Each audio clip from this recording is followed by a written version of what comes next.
தொகுதி மறுசீரமைப்பு தொடர்பாக நாளை கூட்டு நடவடிக்கை குழு கூட்டம் நடைபெற இருக்கும் நிலையில் அது தொடர்பான வீடியோவை முதலமைச்சர் மு.க.ஸ்டாலின் தனது எக்ஸ் வலைதள பக்கத்தில் வெளியிட்டிருக்கிறார். இந்திய கூட்டாட்சிக்கு வரலாற்று சிறப்புமிக்க நாள் என்று குறிப்பிட்டு முதல்வர் பேசிய வீடியோவை தனது எக்ஸ் வலைதள பக்கத்தில் வெளியிட்டிருக்கிறார். பிரதிநிதித்துவம் அனைவருக்கும் வணக்கம்.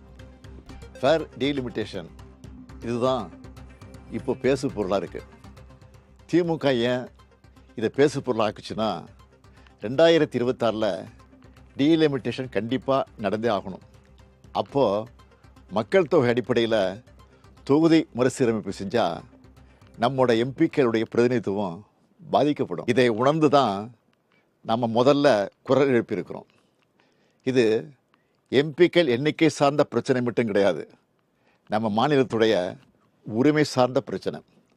அதனால தான் தமிழ்நாட்டில் இருக்க அனைத்து கட்சிகளையும் அழைச்சி கூட்டம் நடத்தணும். பாஜக தவிர மற்ற எல்லா கட்சியினரும் ஓரணியில் நின்று நியாயமான தொகுதி மறுசீரமைப்பு வேண்டும்னு ஒரு தீர்மானத்தை நிறைவேற்றணும்.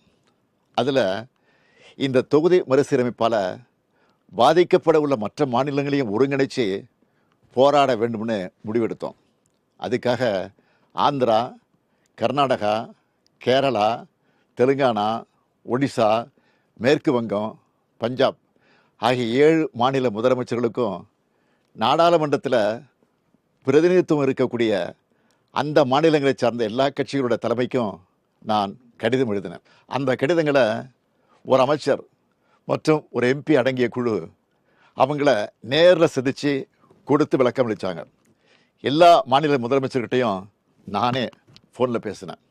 இதை தொடர்ந்து சிலர் நேரடியாக வர்றதாகவும் சிலர் ஏற்கனவே ஒத்துக்கிட்ட நிகழ்ச்சிகள் காரணமாக தங்களுடைய பிரதிநிதிகளை அனுப்புகிறதாகவும் சொல்லியிருக்காங்க.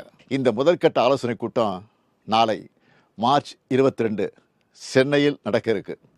இப்போது எதுக்கு இந்த கூட்டத்தை நடத்தணும்னு சிலர் கேட்குறாங்க. தொகுதி மறுசீரமைப்பால் நம்ம தமிழ்நாடும் நம்ம அழைச்சிருக்கிற மாநிலங்களும் பாதிக்கப்பட்டால் இந்திய நாட்டில் கூட்டாட்சிக்கான பொருளே இருக்காது, ஜனநாயகத்துக்கான மதிப்பே இருக்காது. நாடாளுமன்றத்தில் நம்முடைய குரல்கள் நசுக்கப்படும், நம்முடைய உரிமைகளை நிலைநாட்ட முடியாது. இது இந்த மாநிலங்களை அவமதிக்கிற செயல்.